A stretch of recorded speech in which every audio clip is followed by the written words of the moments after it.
नमस्कार। मैं Ajay Solanki, astro adviser और फ्लूटिस्ट। आज के ज्योतिष के एपिसोड में अपने एस्ट्रो चैनल में आपका हार्दिक स्वागत करता हूं। आज मैं बतलाने जा रहा हूं वर्ष 2023 कन्या लग्न के लोगों के लिए क्या सौगात लेकर आ रहा है। मित्रों, वर्ष के आरंभ में ही कन्या लग्न के लोगों के लिए बृहस्पति देव बहुत ही शुभ राजयोग हंस योग का निर्माण करने जा रहे हैं। यानी 2023 कन्या लग्न के लोगों को बहुत ही शुभ योग हंस राजयोग की सौगात देकर जा रहेंगे। बृहस्पति देव 22 अप्रैल से पूर्व अपनी मीन राशि में रहेंगे, जो उनकी अपनी स्वयं की राशि है।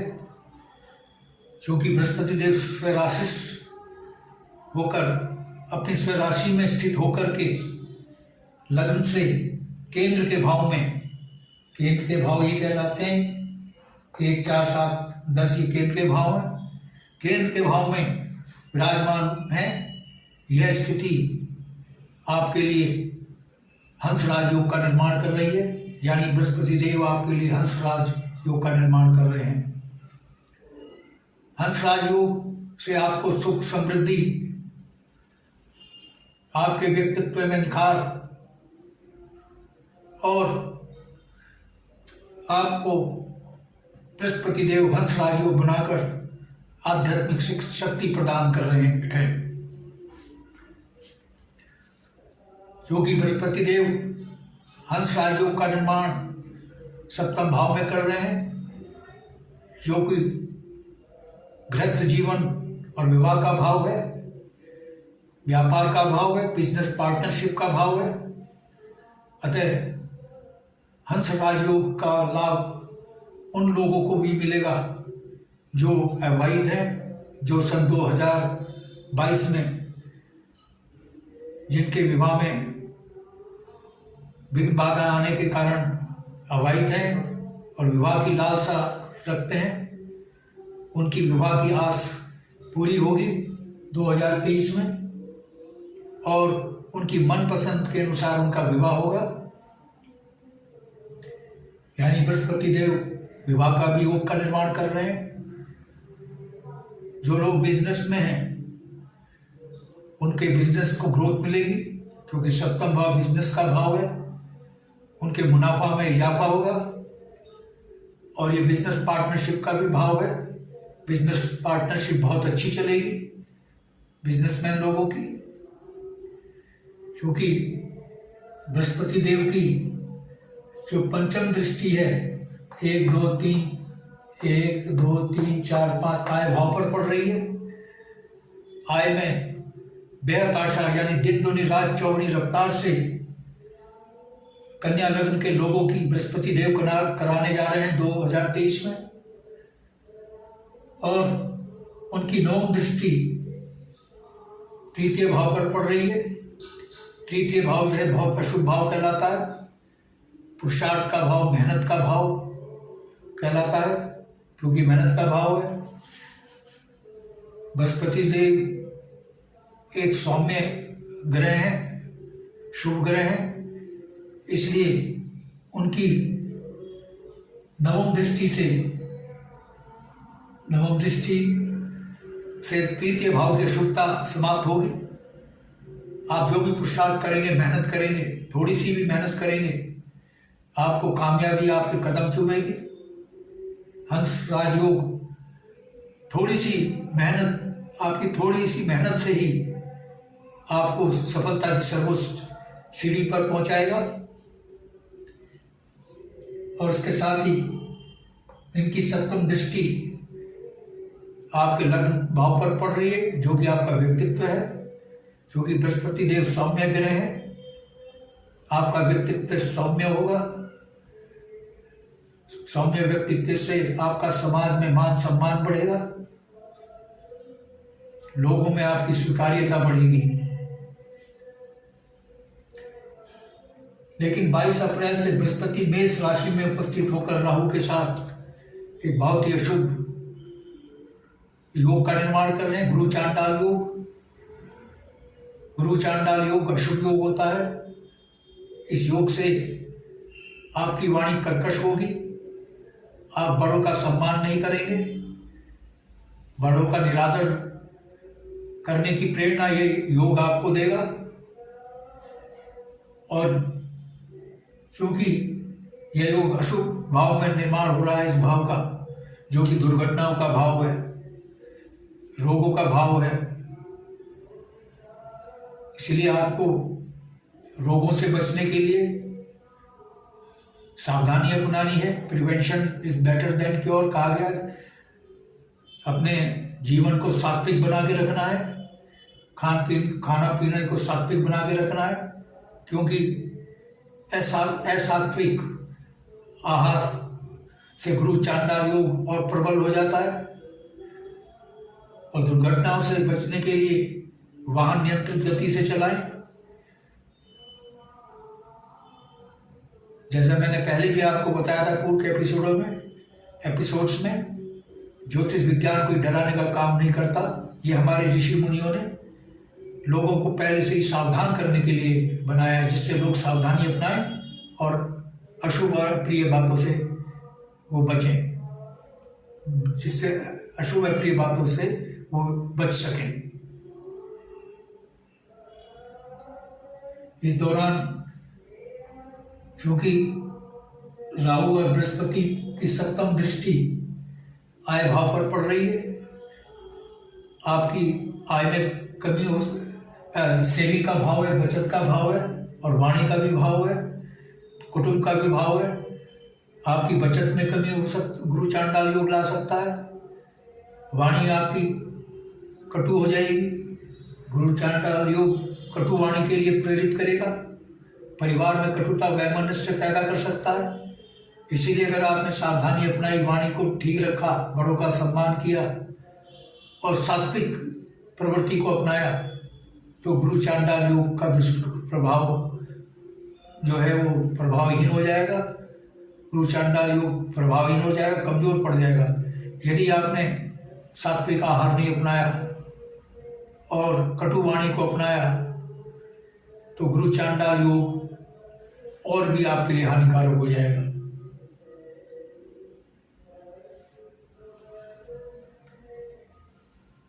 चार अक्टूबर से मंगल देव तुला राशि में प्रवेश करने जा रहे हैं, यानी द्वितीय भाव में।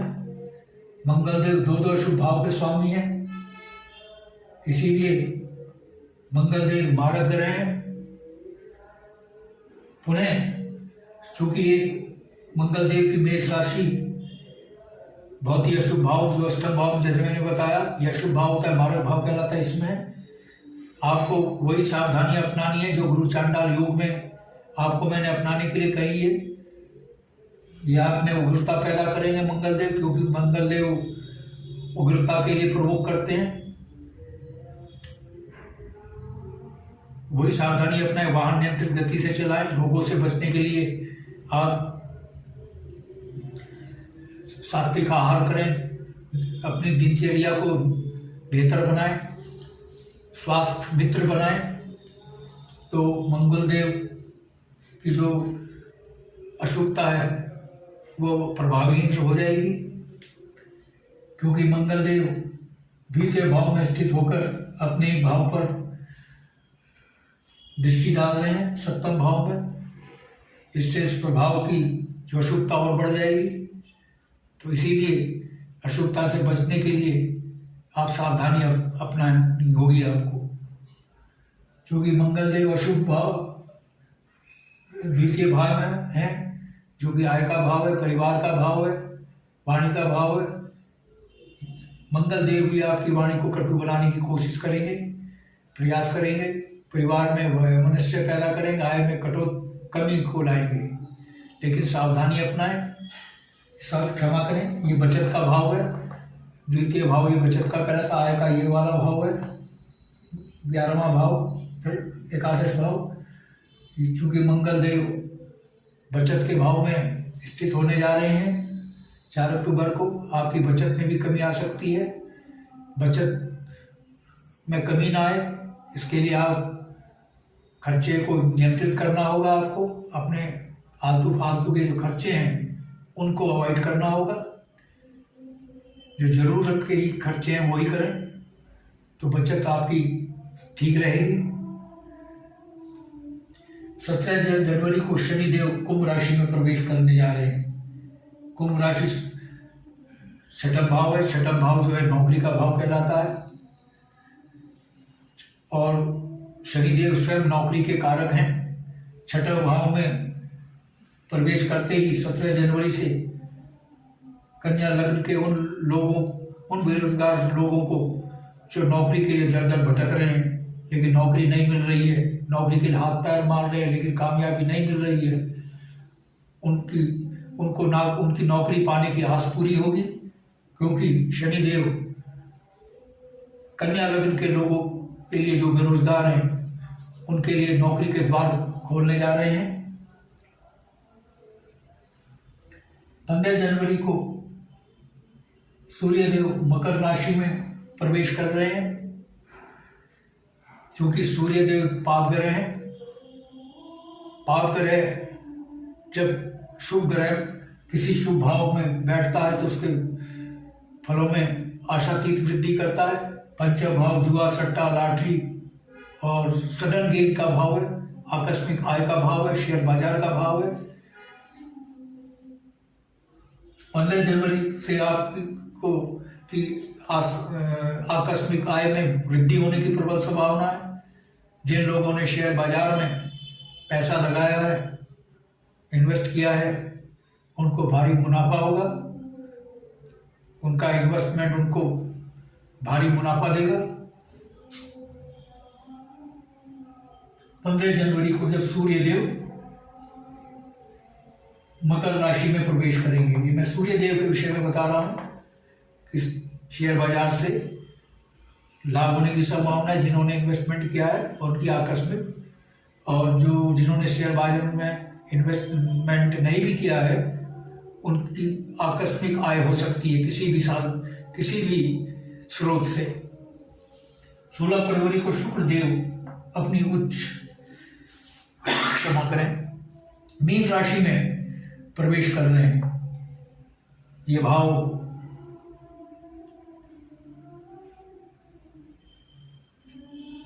साझेदारी का भाव है, व्यापार का भाव है। शुक्रदेव के अपने ही भाव में प्रवेश करने से, उच्च राशि में प्रवेश करने से, और ये इस भाव के नैसर्गिक स्वामी भी हैं। शुक्रदेव नैसर्गिक स्वामी होकर अपनी उच्च राशि में प्रवेश करने जा रहे हैं। ये बिजनेस, चूंकि ये विवाह का भाव है, बिजनेसमैन का भाव है, बिजनेस पार्टनरशिप का भाव है, ये इनके फलों में वृद्धि करेगा।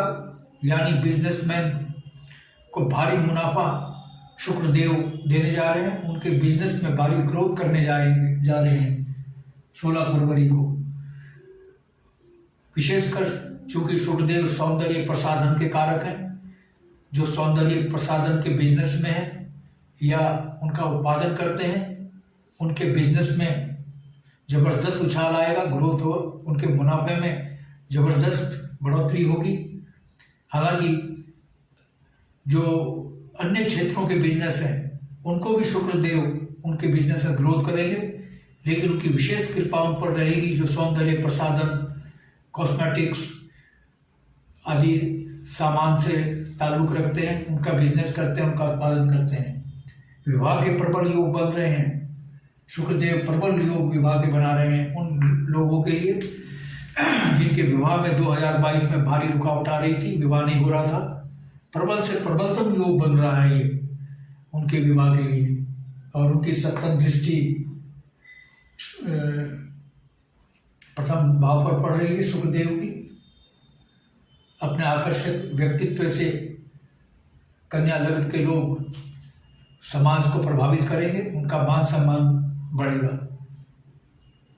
और मैं एक और बात बता दूं मित्रों, शायद मैंने बताई नहीं या छूट गई। 22 अप्रैल से जब बृहस्पति देव अष्टम अशुभ भाव में राहु के साथ गुरु चंडाल योग बनाएंगे, तो चूंकि उनकी एक राशि सप्तम भाव में है,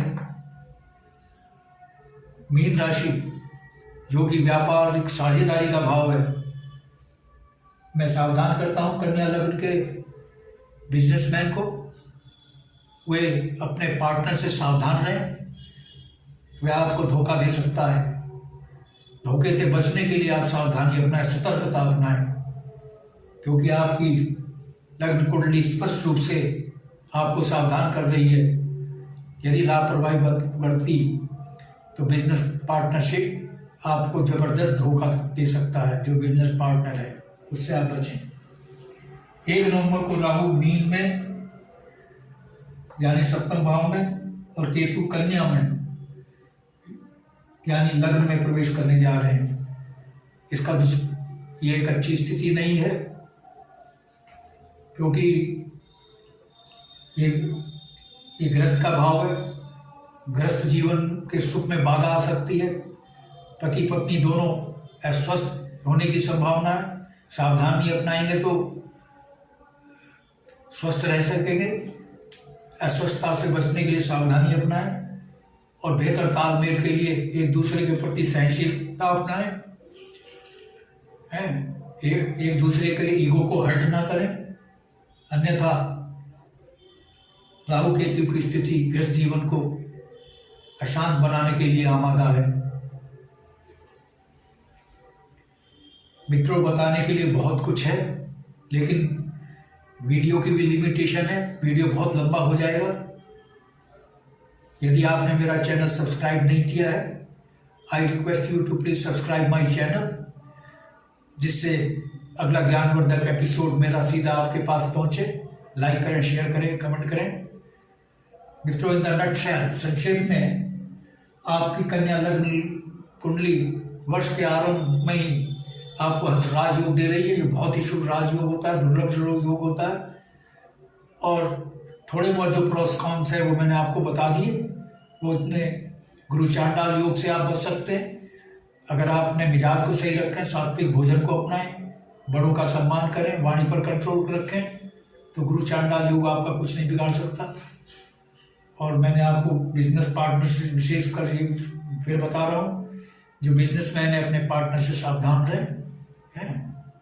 यदि और आप विस्तृत रूप से जानना चाहते हैं अपने कन्या लग्न के विषय में, या आप अपनी जन्म कुंडली की एनालिसिस कराना चाहते हैं, तो आप अपने प्रश्नों के साथ अपनी बिल्कुल ठीक जन्म तिथि, जन्म समय, जन्म स्थान मेरे व्हाट्सएप नंबर 9411769698 पर भेज सकते हैं। मैं आपको तुरंत रिप्लाई दूंगा। मित्रों, मैं आपको एक बात स्पष्ट कर बता देना चाहता हूं, देश और समाज के लिए तो मेरी ज्योतिष सेवा निःशुल्क है, परंतु व्यक्तिगत परामर्श निःशुल्क नहीं है। बस मित्रों, आज इतना ही। धन्यवाद, नमस्कार।